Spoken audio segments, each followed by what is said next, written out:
शाम का टाइम हुआ रहता है, करीब 7 बजने वाला रहता है। तभी एक रूम से चीखने और चिल्लाने की आवाज़ आती है।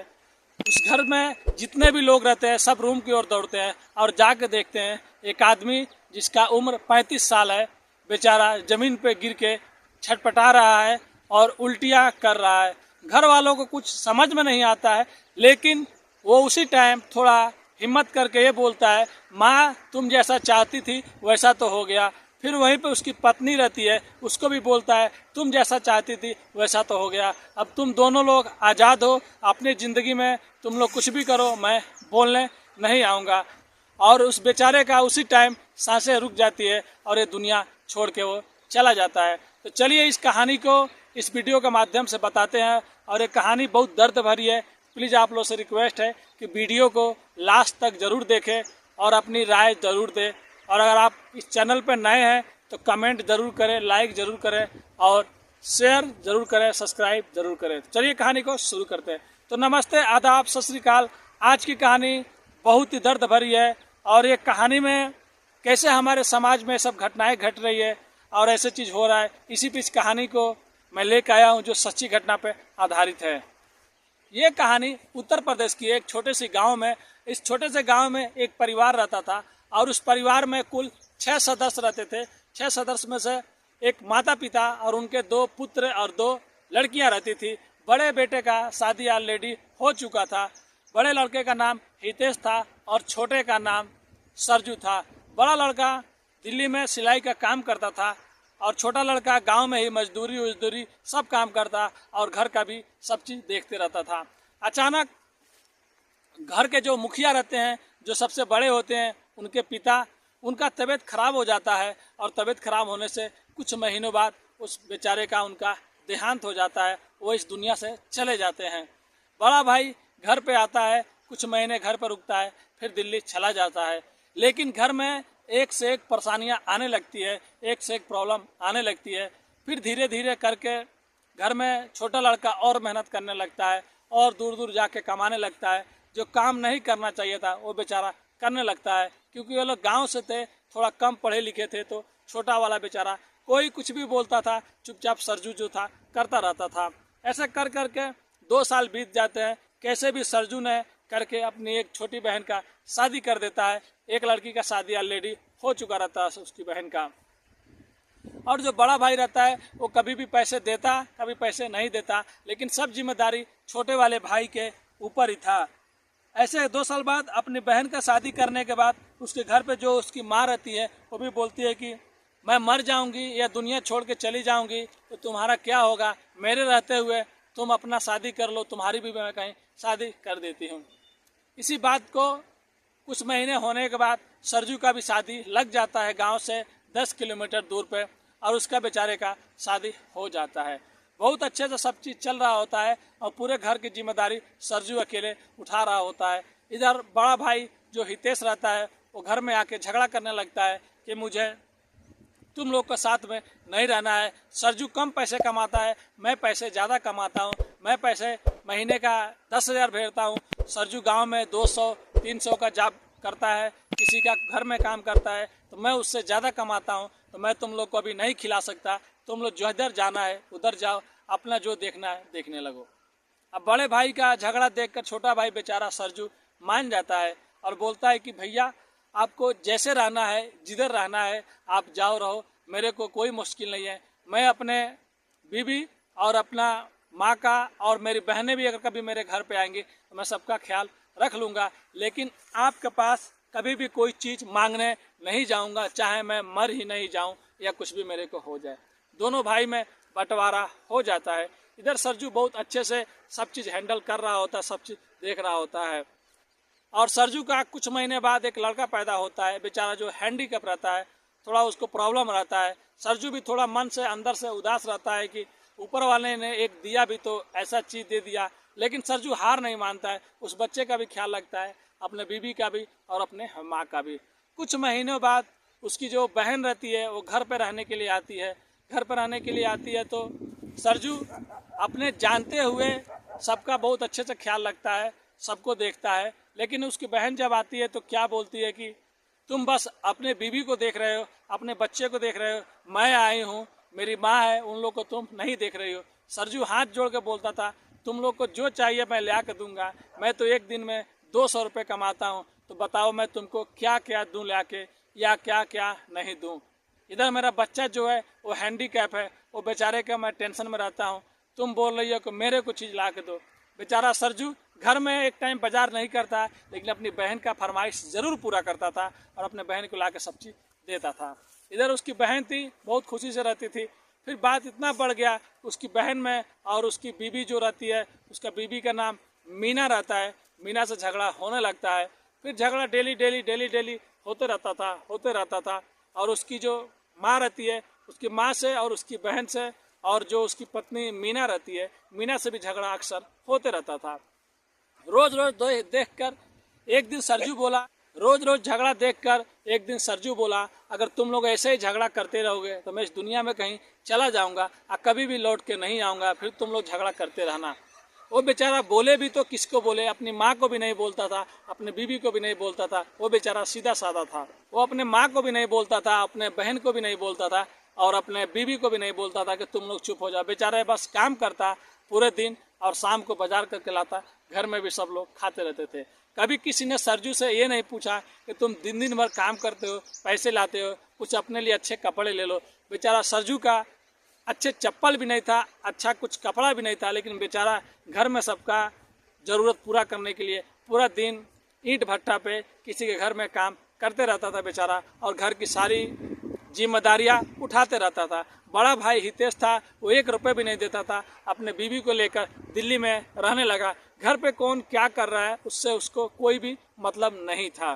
फिर एक दिन जब सरजू घर आता है शाम के टाइम, तो देखता है कि उसकी माँ भी झगड़ा कर रही है, उसकी बहन भी झगड़ा कर रही है और वो उसकी बीवी मीना वहाँ पे नहीं है। फिर सरजू अपने माँ से पूछता है कि मीना किधर गई। उसकी माँ भी कुछ नहीं बोलती है, उसकी बहन भी कुछ नहीं बोलती है। फिर सरजू रोने लगता है वहीं पे कि शायद कुछ अनहोनी मत हो गया होगा, कुछ गलत मत हो गया होगा। फिर उसकी माँ बोलती है कि झगड़ा करके वो अपने मायके चली गई है और तुम उसको लाने जाना नहीं, तुम उसको घर में लाओगे तो हम लोग इस घर में नहीं रहेंगे। अब सरजू की माँ जब ये बात बोलती है कि तुम उसको घर में लाओगे तो हम लोग नहीं रहेंगे, तुम बस काम करो, कमा कर लेके आओ, मेरी बेटी और मैं रहेंगे, तुम्हारी बीवी मीना यहाँ पे नहीं रहेगी। सरजू अंदर से बेचारा बोलता था, क्या बोलता, अपनी माँ का बात मान लेता है। सरजू 2 दिन 4 दिन 5 दिन बीत जाता है, बेचारा 5वें दिन 6 बजे तक काम करता है और 10 किलोमीटर दूर उस बेचारे का शादी हुआ रहता है। 6 बजे वहाँ पे पहुँच जाता है। 6 बजे जब वहाँ पे पहुँचता है तो उसकी बीवी भी उसको बहुत कुछ सुनाती है कि आपको क्या करना है, बस शादी कर लिए, बच्चे पैदा कर लिए, बीवी किधर क्या कर रही है, बच्चे क्या कर रहे हैं, घर में क्या हो रहा है, कुछ भी आपको मालूम नहीं। वहाँ पे वो लोग सरजू को पानी पीने के लिए भी नहीं पूछती है कि चलो, आदमी पूरा दिन काम करके सरजू 6 बजे यहाँ पे आया है और उसको अभी भी घर भी लौटना है कि माँ को बुरा मत लग जाए। लेकिन वहाँ भी इस बेचारे को बस वही चीज़, झगड़ा झंझट सब चीज़ मिलता है। अपने बीवी मीना को समझाता है कि जाने दो, जो भी चीज़ हो गया, तुम चलो या तुम कल मेरे साथ में आ जाना या अपने घर वालों के साथ में आ जाना। उसकी बीवी मीना बोलती है, या तो तुम उन लोग को छोड़ दो या तो तुम मेरे साथ में रहो, तुम्हारी मर्जी, मैं उस घर में कभी भी नहीं आऊँगी। बेचारा सरजू मायूस होकर फिर वहाँ से घर पे आ जाता है। उसकी माँ बोलती है कि इतना लेट क्यों हो गया। सरजू बोलता है कि बस आज काम थोड़ा ज़्यादा था। सरजू 1 रोटी खाता है, बेचारा खाना भी नहीं खाता और सो जाता है। उसका दिमाग काम नहीं कर रहा था कि आखिर मैं करूँ तो क्या करूँ, घर की सारी जिम्मेदारियाँ मेरे ऊपर है, घर के जो लोग हैं वो लोग मेरे को समझते नहीं हैं, मैं तो सबके लिए जीता हूँ, सबके लिए काम करता हूँ। फिर 2 दिन हो जाता है, 3 दिन हो जाता है, 1 हफ्ता हो जाता है। फिर मीना भी वहाँ से चली आती है अपने बच्चे को लेकर। फिर उसकी माँ और झगड़ा करने लगती है। फिर उस दिन सरजू थोड़ा अपनी माँ से टाइट बोलता है, ये बताओ, शादी तुमने किया, मैंने तो लड़की भी नहीं देखा था, मैं तो बोल भी नहीं रहा था कि माँ मैं शादी करूँगा, तुमने बोला शादी कर लो, मैंने हाँ बोल दिया, तुमने बोला लड़की अच्छी है, मैंने हाँ बोल दिया, अब तुम ही लोग को प्रॉब्लम है तो बताओ मैं क्या करूँ। फिर उसकी माँ भी वहाँ पे चुप हो जाती है, मीना और वो दोनों रहने लगते हैं। सरजू पूरा दिन बेचारा काम करता था और काम करके शाम को घर आता था। कभी कभी ऐसा होता था कि उस घर में खाना नहीं रहता था, थोड़ा कम रहता था, तो कभी कभी ऐसा भी होता था कि खाना कम पड़ जाता था खाने में, तो सरजू बोलता था मैं वहाँ से खा के आया हूँ। बेचारा एक रोटी खा के सो जाता था कि मेरी बेबी या मेरे बच्चे या जो लोग भी है वो लोग भी बेचारा खाना खा लें। ऐसा ऐसा कर करके और 1 साल बीत जाता है। फिर उसकी जो बीबी मीना रहती है फिर से मतलब लड़का होने वाला रहता है और घर में फिर से यही सब चल रहा होता है, झगड़ा झंझट डेली डेली। कोई भी कुछ नहीं समझता था। लेकिन एक दिन अचानक रात के टाइम में सरजू घर पे नहीं आता है और घर वाले कोई भी किसी से नहीं पूछता है कि सरजू आखिर में गया तो गया कहाँ पे। सरजू सुबह पे घर पे आता है, उसकी माँ बोलती है कि तुम रात को कहाँ पे थे, तुमने घर पे नहीं आया। उसकी बीवी भी मीना पूछती है कि आप रात भर कहाँ थे। सरजू बोलता है कि काम ज़्यादा था, मैं वहीं पे सो गया था। सरजू बहुत अंदर से टेंशन में रहता था बेचारा। कहे तो किससे कहे, कोई भी उसको देखने वाला नहीं था बेचारा, कोई उसको सुनने वाला नहीं था। सुबह में जब सरजू आया खाना खा के फिर बैठा था, फिर उसकी बीवी बोल रही है क्या काम पे नहीं जाएंगे। उसकी माँ भी आके लगती है बोलने कि क्या तुम काम पे नहीं जाओगे, तुम ऐसे छुट्टी मारोगे। फिर सरजू बोलता है कि नहीं छुट्टी नहीं मारूंगा। सरजू बेचारा चला जाता है। ऐसे ऐसे फिर और 2-4 दिन 5 दिन बीत जाता है। इधर इसका पत्नी जो मीना रहती है उसका भी 2-3 महीने में बच्चा होने वाला रहता है। इसके लिए सरजू बेचारा पूरा दिन भर काम करता है, रात को भी 2 घंटा 1 घंटा ओवर टाइम करता था। एक दिन अचानक काम करने के दौरान में 9 बज रहा होता है और सरजू के पैर में एक कीला चुभ जाता है। कीला इतना ज़्यादा अंदर जाता है कि सरजू बेचारा चल भी नहीं पाता था। लेकिन घर पे आता और कैसे भी थोड़ा सा खाना खा के सो जाता और फिर सुबह में बेचारा काम करने चला जाता। गांव के कुछ लोगों ने देखा सरजू की इस हालत में काम करते हुए। कुछ महिलाएं, कुछ उसके दोस्त लोग जो थे उसके साथ में काम करते थे, वो लोग आके एक दिन मीना को भी समझाया। सरजू आता है तो थोड़ा उसके पैर में चोट लगा, थोड़ा कुछ लगा देना चाहिए। मीना बोलती थी इतना ज़्यादा पैसा नहीं कमाता है कि मैं उसकी सेवा करूं, बस उसके साथ शादी हो गई यही बड़ी बात है। वो तो कुछ भी काम का नहीं है, मेरा कर्म फूट गया कि मैं उससे शादी की। उसकी माँ भी बोलती थी इतना अच्छा वो नहीं है कि मैं उससे कुछ पूछूं, वो क्या काम करता है, कुछ नहीं करता है। बस हम लोग को ये अच्छा खाना भी नहीं मिलता है, रूखी सूखी जो मिलता है मैं खा लेती हूँ। कुछ भी कोई बोलता था, ना उसकी माँ समझती थी ना उसकी बीवी समझती थी। सरजू बेचारा किसी से कभी कुछ नहीं बोलता था। सरजू के दिमाग में बस यही बात था कि मेरा 2 महीने बाद मेरा बीवी का बच्चा होने वाला है। वो भी शायद अल्ट्रासाउंड में पता चला था कि 2 बच्चा होने वाला है। तो सरजू इसी को फिक्र में पड़ा रहता था। पूरा दिन बेचारा बीमार रहते हुए भी काम करता था और आता था जाता था। एक दिन अचानक सरजू का थोड़ा तबीयत खराब हो जाता है, पैर में जब चोट लगा रहता है तो वो एक दिन काम पे नहीं जाता है, 2 दिन काम पे नहीं जाता है। उसकी बीवी भी खाना बनाकर बस ला के उसके पास में खाना रख देती थी। एक बार भी नहीं बोलती थी कि तुम खाना खा लो, तुमको क्या हुआ है। बेचारा सरजू किसी से कुछ नहीं बोलता, उसी टाइम उठता था और लंगड़ाते लंगड़ाते खाना खाता था। उसकी माँ भी उधर खा के सो जाती थी और उसकी एक जो बहन थी वो भी यहीं पर रहती थी, उसका भी एक बच्चा हो गया था, वो लोग भी यहीं पर खाते थे। कोई भी ये नहीं पूछता था कि सरजू तुमने खाना खाया है कि नहीं खाया है। सब बेचारा अपने आप पे सहते रहता है। और ऐसे ही फिर कुछ दिनों बाद सरजू सही हो जाता है, काम पे जाने लगता है। इधर उसका जो भाई हितेश रहता है उसी टाइम गांव में आता है, घर में आता है। घर में आने के बाद वो भी झगड़ा करने लगता है कि तुम लोग सब घर का जितना भी राशन पताई है सब तुम लोग अकेले अकेले खा रहे हो, मेरे को भी खेत में से थोड़ा हिस्सा चाहिए, मैं भी अब कमाने के लिए नहीं जाऊंगा और मैं भी यहाँ पे घर पे ही रहूँगा, अब मैं दिल्ली बहुत रह चुका। फिर शाम को जब सरजू आता है उसको पता चलता है कि मेरा भाई झगड़ा कर रहा है और घर में प्रॉब्लम हो रहा है। तो सरजू बोलता है कि कोई बात नहीं, आपको जिधर से जो चाहिए ले लो, मैं आपको नहीं बोलूँगा, आप मेरे बड़े भाई हैं। हितेश भी मान जाता है, अपना हिस्सा फिर से ले लेता है और हितेश भी गांव में रहने लगता है। फिर उसकी पत्नी, हितेश की पत्नी और जो सरजू की पत्नी मीना रहती है, इन लोगों में आए दिन झगड़ा होते रहता था और इसकी माँ भी झगड़ा करती रहती थी। एक दिन अचानक 6 बजे बजने वाला रहता है, एक दिन अचानक इतना बात बढ़ जाता है, इतना झगड़ा हो जाता है कि उस दिन जो सरजू था वो घर से निकल जाता है और घर से कुछ किलोमीटर दूर चला जाता है और 2 दिन हो जाता है घर पे नहीं आता है। घर के लोग भी परेशान हो जाते हैं। तब पहली बार मीना थोड़ा परेशान होती है और बोलती है कि मालूम ना कहाँ चले गए। फिर रोने लगते हैं, फिर घर में भी सब कोई रोने लगता है। लेकिन जब 2 दिन बाद जब सरजू वापस आता है तो सब लोग उससे यही बोलते थे कि तुम कहाँ चले गए थे, तुम अपने मर्जी से ये कर रहे हो वो कर रहे हो, तुम पैसे कमा रहे हो, तुम उसके लिए अय्याशी कर रहे हो, तुम अय्याशी करने गए थे। बेचारा सरजू वहाँ पे कुछ नहीं बोलता था, चुपचाप घर में जाके बैठ गया और फिर से सुबह काम पे चला गया। ऐसे ही करके करके कुछ दिन और बीत गया। गांव के कुछ लड़के थे, वो भी उसके घर पे जाते थे, आते थे। सरजू अपने बीबी को हमेशा बोलता था कि तुम गांव के लड़कों से क्यों बात करती हो, चाहे घर पे आते हैं तो तुम क्यों घर पे उनको आने देते हो। लेकिन मीना भी उसकी बात नहीं सुनती थी। एक दिन सरजू इतना परेशान हो जाता है कि मेडिकल स्टोर चला जाता है और वहाँ से एक मेडिसिन लेके आता है। उस दिन बेचारा पहले ही घर में आ जाता है और सोया रहता है।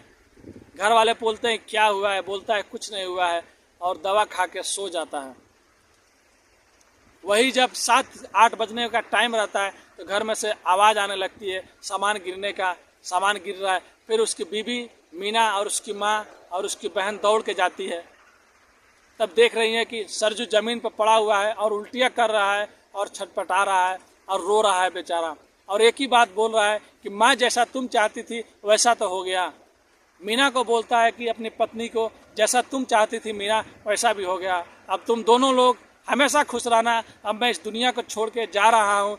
मैंने इस दुनिया में कोई भी पाप नहीं किया, फिर भी मैं हमेशा तड़पता रहा, हमेशा सुख के लिए बेचैन रहते रहा। मैंने अपने हर एक फर्ज मैंने अपने हर फर्ज बहुत अच्छे से निभाया है, चाहे पति का फर्ज हो या बेटे का फर्ज हो। फिर उस टाइम उसका भाई हितेश भी आता है। हितेश बोलता है कि चलो हॉस्पिटल लेके जाते हैं। लेकिन उस टाइम सरजू बोलता है कि मेरे पास टाइम नहीं है, आप तो मेरे बड़े भाई हैं, आपसे बस एक ही रिक्वेस्ट है, अगर मैं इस दुनिया में नहीं रहूं और इस दुनिया से चला जाऊं तो मेरी बीबी मीना का, मेरे बच्चे का ख्याल रखना, मेरी माँ का ख्याल रखना। और मीना का बच्चा होने वाला है 2 महीनों में, तो आप थोड़ा बहुत मीना का भी ख्याल रखना, उसका बच्चा हो जाए। मैं तो दुनिया में रहूँगा नहीं कि मेरा लड़का होगा या लड़की होगा, लेकिन मेरे भाई आपसे हाथ जोड़ के विनती करता हूँ। हितेश भी उस टाइम थोड़ा बहुत नर्वस हो जाता है और रोने लगता है, बोलता है मुझे माफ़ कर दो भाई। फिर जल्दी गांव के कुछ लोग वहाँ पे आते हैं और सरजू को गाड़ी में रख के बड़ा हॉस्पिटल लेके जा ही रहे होते हैं कि रास्ते में बेचारे का उसकी सांसें वहीं पे रुक जाती है। तो आज की कहानी यही थी सरजू की और उसके परिवार की। जो आदमी कितना मतलब पूरा घर वालों का ख्याल रखा, घर वालों के लिए जिया, लेकिन घर में कोई भी ऐसा नहीं था जो उसको समझता, चाहे उसका बड़ा भाई हो, चाहे उसकी बीवी अपनी हो, चाहे उसकी माँ हो, चाहे उसकी बहन हो। बेचारे ने हर एक मरते दम तक अपना फर्ज निभाया। तो आज की कहानी यही थी। तो आप लोग कमेंट करके बताइए कौन यहाँ पे सही था।